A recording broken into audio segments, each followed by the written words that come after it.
Welcome, brave souls, to a chilling journey through the frost-bitten tales of winter. As the snow falls softly outside, gather around as we delve into true winter horror stories that will send shivers down your spine. Whether you're snuggled up by the fire or wrapped in a warm blanket, prepare yourself for a night of spine-tingling chills. Let's begin. 1. Footsteps in the snow. It was 2 in the morning and the blizzard had just begun to die down. The wind, which had been howling like a screaming child for hours, had finally settled into an eerie silence. I had been staying in a remote cabin, a solo retreat in the mountains for some much-needed rest. The nearest town was 20 miles away. There were no other cabins, no other people, just me, my dog, and the endless white expanse of snow-covered wilderness.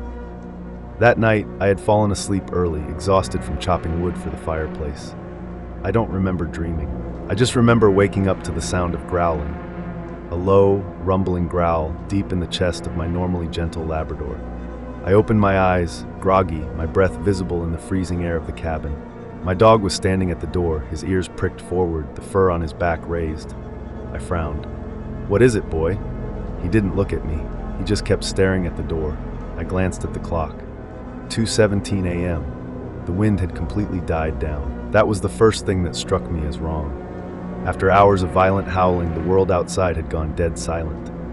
I sat up, the old wooden floor creaking beneath me, and felt an odd sense of dread. I had no reason to feel this way, but something in the air was making my skin crawl. I stood up and walked over to the window. The cabin had one porch light, casting a dim glow onto the snow outside. And that's when I saw them. Footprints. Fresh human footprints in the snow, leading from the dark tree line directly to my cabin. I felt my stomach twist into a tight knot. The snow had been falling all night. If these footprints were visible, that meant someone had been here very recently. But that wasn't the worst part. There were no footprints leading away. Someone had walked up to my cabin, but never left. I turned toward the door, my heart pounding. My dog let out another low growl, his hackles raised, his body tense. And then, the doorknob turned, slow, testing. I could hear the faint creak of metal as the knob twisted left, then right, then left again. I stood there, frozen in place, my breath shallow. I wanted to convince myself that it was the wind.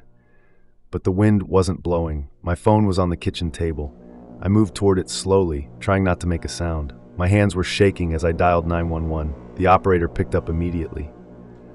"What's your emergency?" I swallowed hard, my voice barely above a whisper. "There's someone outside my cabin. They left footprints in the snow, but creak." A long, drawn-out sound came from the porch, the wooden planks groaning under something's weight. My dog barked, lunging at the door. I nearly dropped the phone. "Sir, are you still there?" "Aye." My voice caught in my throat. I backed away, pressing myself against the far wall, my mind racing. And then, silence. No footsteps, no movement, nothing. The operator's voice broke through the quiet. "Sir, stay inside. Officers are on their way." I barely breathed. I stood there, heart hammering against my ribs, waiting for the next sound. But it never came. The police arrived 20 minutes later. They found nothing. No one was outside, no signs of forced entry, but the footprints were still there, leading from the trees to my door. They searched the surrounding woods, but the snow had already begun to cover any other tracks. There was no sign of anyone. By morning, the storm had erased everything. The footprints, the evidence, even my lingering doubts. But I knew what I saw. And sometimes, when the wind is calm at night, I swear I can still hear the faint creak of footsteps in the snow. And I know, deep in my bones, whoever it was, they weren't just passing through. They were watching me, waiting. 2. The vanishing hitchhiker. We were driving home from a ski trip, the road stretching endlessly before us, swallowed in the thick snowfall. It was just past midnight, and the mountains were silent except for the crunch of our tires on the fresh snow. The road was empty. No cars, no houses, no signs of life. That's when we saw her. A woman, standing on the side of the road. She was wearing a thin white dress, no coat, no shoes. She was just standing there, unmoving, her arms hanging limply at her sides. My friend nudged me. "Dude, do you see that?" I slowed the car. The woman wasn't waving, wasn't calling for help. She was just staring. "We should stop," my friend said. Every instinct in my body screamed no, but I pulled over anyway. I rolled down the window. "Hey, do you need help?" She didn't answer. She just nodded. I unlocked the door, and she climbed into the back seat, moving with jerky, unnatural movements. My friend turned around. "Are you okay?" Silence. The air inside the car suddenly felt freezing. A terrible, unnatural chill spread through the cabin. Then, my friend gasped. I looked at him confused. "What?" He was staring at the back seat, his eyes wide with terror. I turned around, and she was gone. The seat was empty. The door had never opened, but when I looked out the window, there were footprints in the snow, leading from the road to our car, but not away. We didn't stop again. We drove straight home, never speaking of it again. But later, when I told someone in town about it, they gave me a strange look. "You saw her," they said. "The girl who died on that road years ago." And then, in a hushed voice, they added, "She's still looking for a ride." Number 3. The ice fisherman's last catch. My grandfather was a lifelong ice fisherman, and he had nerves of steel. He would sit out on a frozen lake for hours in sub-zero temperatures, waiting for a catch, never complaining about the cold. But there was one story he never liked to tell. One story that changed him forever. It happened when he was a young man. It was the middle of January, and he and his best friend Dave had set up on a remote lake deep in the woods. The ice was thick, 2 feet at least, so there was no risk of falling through. The day had been slow, no bites, just the occasional crack of ice shifting under their weight, echoing like a gunshot across the frozen landscape. Then, just as the sun began to set, Dave's line went taut, a huge pull, jerking the rod so violently that he nearly lost it. "Holy hell!"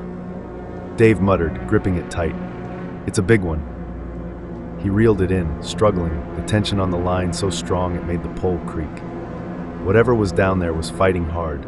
But then, the ice beneath them groaned, a deep, ominous sound, the kind of sound that makes the hair on your neck stand up. Grandpa shifted uneasily.